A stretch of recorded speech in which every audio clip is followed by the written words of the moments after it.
Everyone, welcome to this shocking review of the Gerard Perregaux Laureato 38mm.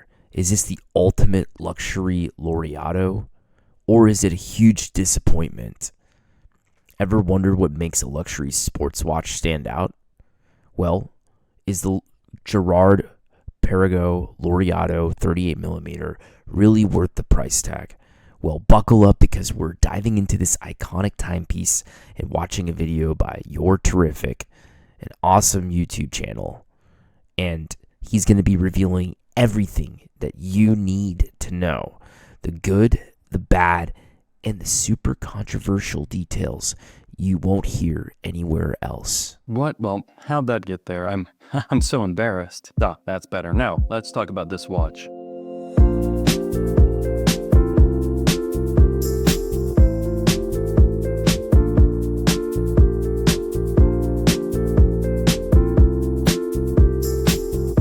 Gerard Perregaux Laureato and 38mm. This one in a new sage green dial. This is the first Laureato that I spent time with, and I'm gonna tell you right away that there's a lot about this watch that I like, and there's a few things that I have some big issues with. You could say the same thing about any watch. You could even say the same thing about any person. Yes, even me. But I'm feeling kind of spicy in 2025. But first, what's a Laureato? The first watch that would be called a Laureato wasn't actually officially called that when it was launched in 1975. It was simply called the Gerard Perregaux chronometer, and it was, gasp, a quartz watch. The current Laureato is mechanical though, so you can unclutch your pearls. The name Laureato was a nickname given to the watch by Italian collectors. It means graduated or graduate, like the movie from 1967. Why was it nicknamed after the graduate? Just one word. I don't know. But Gerard Perregaux then adopted the nickname, and it's been the Laureato ever since. Maybe you can already tell that the 70s Laureato was an attempt to modernize. Patek, Audemars Piguet, IWC, a lot of brands introduced steel luxury sports watches with integrated bracelets, as was the style of the time, and a lot of those watches became huge hits for those brands and helped a lot of them survive the quartz crisis by convincing buyers that steel was just as fancy as gold. Amazing how we fell for that. Anyway, like a bunch of those other watches, the Laureato still has a lot of appeal. In 2017, Gerard Perregaux introduced a 38mm Laureato, and just last year it added the sage green dial as one of the 38mm options. Yes, this dial is sage olive drab green color. It's really hard to capture it in video and photos. Maybe it's my camera, and maybe I just found an excuse to get a new camera. If for no other reason, I like this watch because it gives me a reason to shop for new photography gear.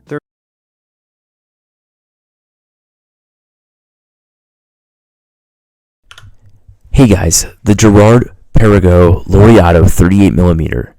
Wow, what an awesome watch. The Gerard Perregaux Laureato has been around since 1975, but this 38mm version, now with the sage green dial, is shaking things up big time. But don't be fooled by the stunning design and the incredible history. This watch has some shocking flaws that might make you second guess your next luxury purchase. As with anything else, we must take these things into consideration with great caution, especially considering the fact that watches are Veblen good. And with that comes a lot of investment for something so small that fits on our wrist.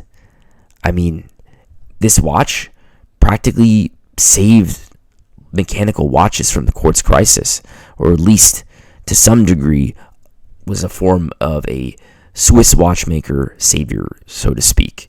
And how it's evolved into a modern marvel, or is it even a marvel at all?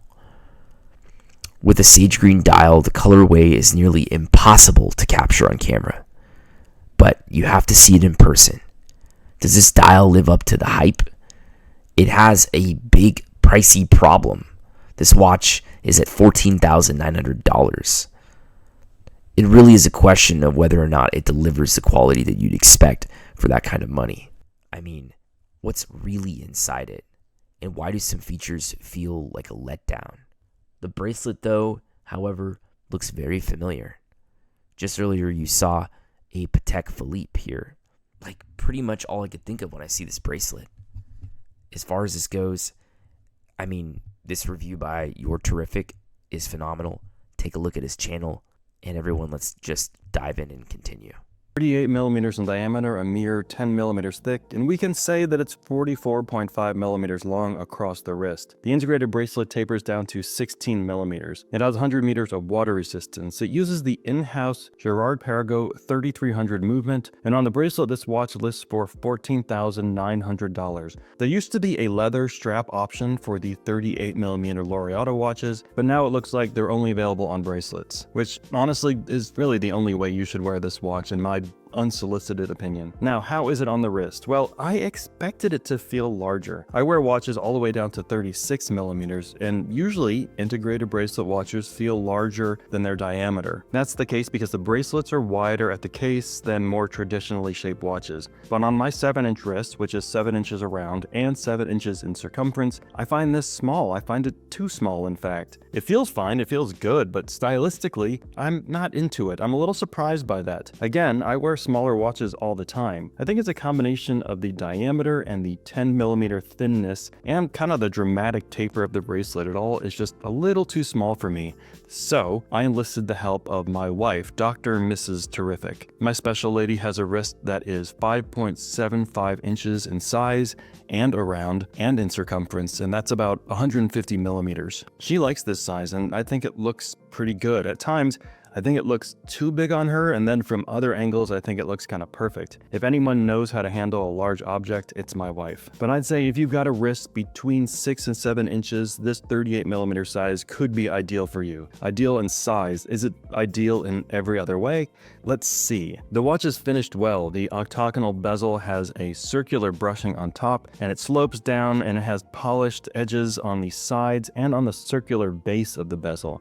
There's also a small polished chamfer along the top of the case and what I guess we can call the lugs, but really most of your attention is probably going to this dial. Gerard Perregaux calls this texture Clou de Paris, but this is America, damn it. I'm going to call this hobnail. It's a hobnail dial. And this texture is one of the reasons it's so difficult to capture the sage green color. It just has so many reflected angles. The Apply Gerard Perregaux logo and the seconds hand are both gold in color, which I like. I think that's a good combination with this green dial, which again, I swear is green. And one small detail I appreciate is the date wheel font. It seems to match the font of the rest of the dial. Some lightly serifed font. If you know what this font is, let me know in the comments. I'm a typography guy, which is another strike against me. I was a bit surprised by the loom strength of this watch. In my experience, as a person who has had integrated bracelet luxury watches from other brands like Patek Philippe and Audemars Piguet, usually the loom feels like an afterthought, but here it's pretty good. I'm pleasantly surprised. I'm not impressed exactly, but this is good. The movement inside is the in-house caliber 3300. That's what the word manufacturer means on this 18-karat pink gold rotor weight. That means that Gerard Perregaux made the movement. It's well finished in the traditional Swiss way with lots of hallmarks of old school Swiss watchmaking. Unfortunately, the power reserve is a bit old school too. It's about 46 hours,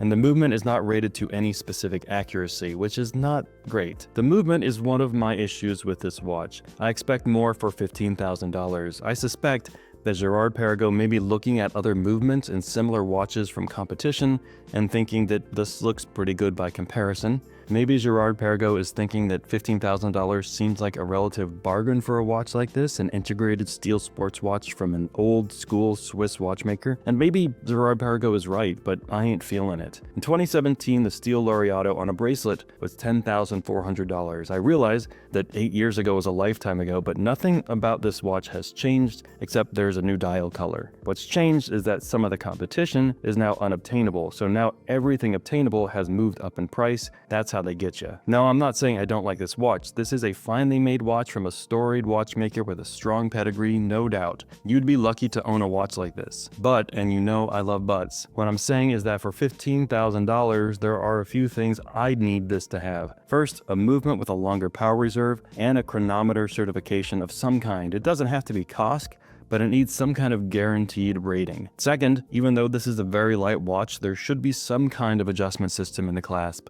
something that allows the wearer to shorten or lengthen the bracelet by just a few millimeters at any time. I eat a lot of salty food, I'm not going to stop, and I expect watchmakers to cater to me and my diet. And third, I think this should come with a rubber strap in addition to the bracelet. The bracelet looks right here, but I know from talking with potential buyers that people like options, especially on what is nominally a sports watch. With a rubber strap included, this could be a really great go anywhere, do anything watch. Because it is good and cool and historic, and I'm so close to loving it, it just needs a few little improvements, which again, going back to Dr. and Mrs. Terrific, is exactly what she said about me when we were dating.